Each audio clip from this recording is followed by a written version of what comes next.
Привет. I'm Chuck Olinik, a Ukrainian-American baptized with the name Yaroslav, which is also the name I go by in the historical reenactment group, the Society for Creative Anachronism. Well, in order to flesh out my persona, I've been doing research on Slavic, folklore, and Eastern European stuff for decades. And I decided to share the information by putting together videos and putting them up on my YouTube channel so that the information would be more accessible to other members of the society if they're thinking of developing an Eastern European persona, or even if they're just interested. So I've been poking around in my Slavic lore archives, and I came across something I'd saved years ago on butterflies and moths. Actually, I saw the title of the document and then I looked and then I got sucked in. And digging a little deeper, I came across some stories as well. And, like, well, who would be afraid of a butterfly? Moths, I get. They fly out of the darkness and they dive bomb like kamikaze pilots, and they don't really care what they hit. At least I don't think they do. But butterflies? Okay, now I get it. So the Slavs have a lot of different signs associated with butterflies. Among the Eastern and Southern Slavic groups, if the first butterflies of the year were white, this brought the promise of milk and of rain. But if you see red ones, okay, there's a promise of honey, but also of drought. If you get to the Western Slavs, like Poland and the Czechs, if you see a white butterfly, that usually signified death, and a red one would signify life. The Belarusians, they predicted the height of flax crops by the flight altitude of the first butterflies.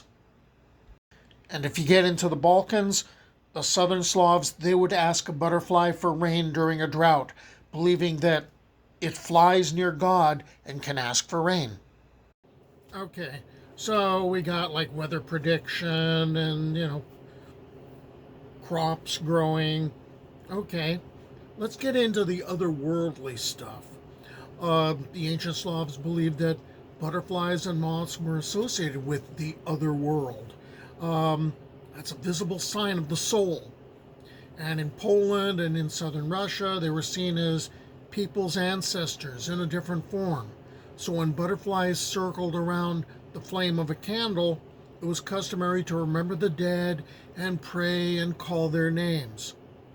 And it was forbidden to harm butterflies. In Poland, there was a saying of, "Don't kill the butterfly, it might be your grandfather or your deceased father."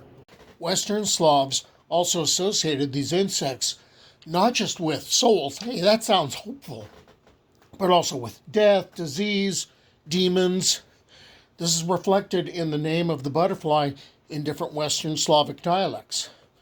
Chertika, Mara, Bieda, Diabel, that sounds kind of familiar. Vampir, I think we've heard that one before. The most frequent association with evil and death is represented by the death's head hawk moth. The name might not be familiar, but you'd recognize it from the movie poster for The Silence of the Lambs. I'll get back to why that image of the death's head hawk moth is so disturbing from a Slavic point of view, even though I think that image is just beyond creepy, on its own. But here's where we get to go darker, and then we're going to get to go darker still. The butterfly, that cute little butterfly flying around, that can be a harbinger of death. If it flies into a sick person's room, it's basically a message from the other world saying, someone in this room is gonna die. And that's kind of a hint when you got the sick person there. But it gets even darker.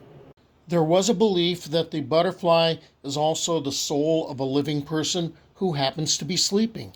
So the soul is kind of on walkabout and they left the house empty. Okay, that's bad enough that the body is empty, the soul has gone for a walk. But let's just add another layer of darkness to this. The Southern Slavs believed that when a witch falls asleep, her soul, in the form of a butterfly, leaves her mouth, then flies around and strangles people and sucks blood, steals milk or fire, bad stuff. All right, let's make it worse. If the butterfly enters the mouth of a sleeping person whose soul isn't there because it's flying around, the witch could possess that person. However, if the witch could be moved or her mouth gets closed, like maybe sewn shut, while her butterfly soul is out and about, the butterfly, her soul, would be unable to find its way back and the witch would die. Or, if her body is turned face down, her soul will not recognize it and will remain a butterfly of a striking color like black and red or black and yellow. But witches aren't the only ones able to do this butterfly thing. By the way, moths are regarded as witches in Bosnia, and caterpillars are regarded as the fruit of the devil's tears in Romania. Okay, let's go to vampires. Vampires are shapeshifters, right? Well, they're also involved with butterflies here. Remember I mentioned a name that would be used in Western Slavic lands, vampir. Vampire. There's a number of stories about vampires being associated with butterflies, like the tales of the Serbian vampire, Sava Savanovic, like the most famous, Serbian vampire. I'm going to cover his story in the next couple of videos. When the body of a vampire is burned or pierced with a stick, as the Serbs believed, his soul also flies out in the form of a butterfly, or worse, many butterflies. And of course, if the vampire / butterfly goes into someone's mouth, that person in turn becomes a vampire. So to solve this problem, the butterfly has to be killed. You'd better hope it's just one. Okay. So the next two videos that I'm going to do connecting this theme of vampires and butterflies, they're going to involve the Serbian vampire that I mentioned earlier, Sava Savanovic. And it seems like it's the same story, but it has two radically different endings.